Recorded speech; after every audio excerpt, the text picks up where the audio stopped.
حضور نے نماز پڑھائی تو چھوٹی چھوٹی صورتیں پڑھ دیں۔ تو حضرت ابو سعید خدری رضی اللہ تعالیٰ عنہ نے عرض کیا حضور آج یہ بات نہیں سمجھ آئی کہ جناب نے نماز مختصر فرمائی ہے۔ تو حضور نے فرمایا کہ مجھے کسی بچے کے رونے کی آواز آ رہی تھی، چونکہ خواتین پیچھے صفوں میں موجود تھیں تو مجھے یہ فکر لاحق ہوئی کہ کہیں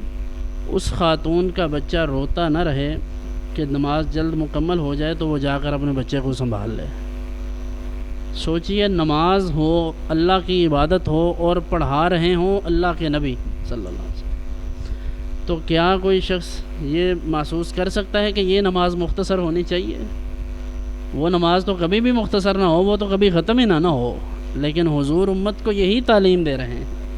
کہ اگر اللہ کی بندگی کو، نماز کو، قرات کو مختصر کیا جا سکتا ہے تو علماء کرام، نعت خوانان شیریں لساں اور نقیبان ملک و ملت رحم کریں اس قوم پر جو 6 گھنٹے آپ کے لیے اپنے سارے کام چھوڑ کر آپ کی باتیں سنتے ہیں، انہیں 1 آدھ گھنٹے میں اجازت دے دیں تاکہ یہ کوئی اور کام بھی کر لیں، کیونکہ سب سے زیادہ فضیلت تو